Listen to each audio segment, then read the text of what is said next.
Por que sofremos? Primeira parte, primeira carta aos Tessalonicenses, capítulo 3, versículo 4. Comentário de Mário Persona. Uma pessoa me escreveu perguntando de uma frase que eu falei em algum vídeo, quando eu disse que Deus não está muito interessado em disciplinar o incrédulo. Ele deixa, às vezes, o incrédulo seguir o seu caminho e, por isso, vem aquela famosa dúvida, né? Por que prospera o ímpio? Porque Deus permite que ele prospere. Porque ali está, inclusive, na sua ganância está a sua queda. Mas Deus permite que ele prospere. E isso, inclusive, é um dos problemas da teologia da prosperidade, porque a grande maioria dos milionários no mundo inteiro jamais pensou em Deus. Nunca buscou a Deus, de maneira nenhuma. E são milionários.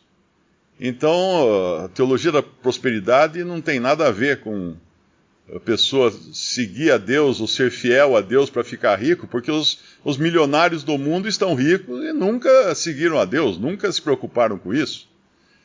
Então, essa pessoa perguntava, por que você diz que o crente, o salvo por Cristo, ele é afligido, Deus o aflige, Deus o disciplina, Deus o castiga, mas o incrédulo ele deixa andar do jeito que gosta, né? Ou, se a gente pudesse acrescentar, do jeito que o diabo gosta.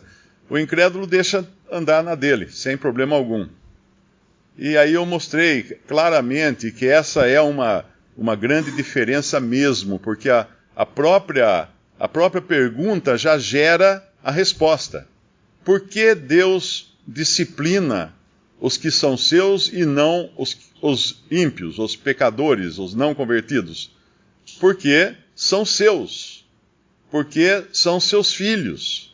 E aqui nesse versículo 4, nós vemos, estando ainda convosco, 1 Tessalonicenses 3, 4, vos predizíamos que havíamos de ser afligidos, como sucedeu, e vós o sabeis. Havíamos de ser afligidos. Paulo, quando ele se converte, lá em Atos 9, o Senhor fala para Ananias que ele iria mostrar o quanto ele havia de sofrer pelo nome de Cristo. E Paulo não apenas sofria pelo fato de ser cristão agora, de ter se convertido a Cristo, ele que perseguia os cristãos, mas ele sofria também por causa do seu orgulho, por causa do seu ego. Por isso, as revelações dele foram tão elevadas que o Senhor permitiu um espinho na carne dele. E ele chama esse espinho na carne de mensageiro de Satanás. Então nós não sabemos o que era, se era uma enfermidade, se era uma aflição, se era mesmo um mensageiro de Satanás, né, um anjo caído ou um demônio que o afligia, não temos clareza quanto a isso. Mas ele era afligido constantemente. Não era apenas a aflição que vinha dos inimigos do Evangelho, mas era a aflição que o Senhor permitiu, sabendo que a sua carne iria se exaltar, ou poderia se exaltar, em função das revelações que ele havia recebido. Então, quando ele fala, para que eu não me gloriasse, então Deus o Senhor me deu um espinho na carne. E ele orou 3 vezes para que isso fosse tirado. E o Senhor tirou? Não. Porque o Senhor sabia que para ele era melhor ele viver com o espinho na carne do que sem o espinho na carne. Muitas vezes as nossas orações não são atendidas por causa de alguma aflição que nós temos, momentânea ou permanente, e nós podemos pensar, mas o Senhor não está escutando? Está escutando. E Ele sabe o que é melhor para nós. Eu sempre lembro a história daquela enfermeira que trabalhava no hospital, uma enfermeira cristã, e ela era massacrada pelos médicos, pelos outros enfermeiros, todo mundo dava excesso de trabalho para ela, todo mundo desrespeitava ela, e um dia um médico sentiu compaixão por ela, foi falar com ela, falou, escuta, mas o seu Deus, o seu Deus permite que aconteça tudo isso? o seu Deus sabe que está acontecendo tudo isso? Ela falou, sabe. Ele sabe. Pois é, ele sabe. Então ela estava tranquila, porque o Senhor sabia o que acontecia com ela. E assim a aflição, ela vem como prova para nós também.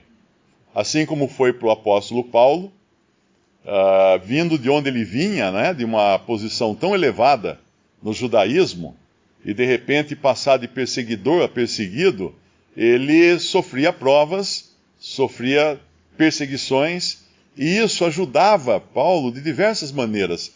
1 Pedro, no capítulo 1, versículo 5, depois de falar da nossa herança incorruptível e incontaminável, que não se pode murchar, guardada nos céus para vós, isso é importante lembrar, que a nossa herança está guardada nos céus, não na terra.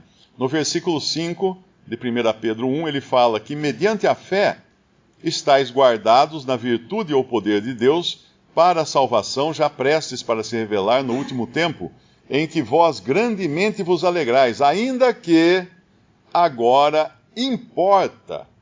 O que importa? É necessário, é mister, que estejais por um pouco contristados com várias tentações, ou várias provas. É importante entender aqui que também tem um sentido aqui de provações, para que a prova da vossa fé, muito mais preciosa do que o ouro que perece e é provado pelo fogo, se ache em louvor e honra e glória na revelação de Jesus Cristo, ao qual não havendo visto amais, no qual não vendo agora, mas crendo, vos alegrais com gozo inefável e glorioso, alcançando o fim da vossa fé, a salvação da alma. Então a prova, ela serve para isso, ela serve para nos aperfeiçoar até o dia que o Senhor vai. Não aperfeiçoar no sentido de evolução, não esquece isso, mas aperfeiçoar a nossa fé, para que a nossa fé é provada como é o ouro provado pelo fogo. Quando um ourives vai trabalhar um metal precioso, ele derrete o metal precioso no fogo, e quando ele derrete, isso acontece com o ouro, acontece com a prata, com outros metais, o fogo faz com que o metal puro derreta e outras substâncias, impurezas do metal, elas se separem do ouro. Então elas flutuam. É como quando coloca água e óleo num copo, né? O óleo fica, eu acredito que o óleo fica em cima, eu agora não lembro, mas acho que o óleo fica em cima e a água fica embaixo, porque a água é mais densa que o óleo, então o óleo fica em cima, ele flutua sobre a água. Aí dá para você separar o óleo da água. E assim é com o ouro. Você separa o ouro das suas impurezas através do fogo. E assim é com o fogo das nossas provações. Visite Respondi.com.br. Visite também 3minutos.net.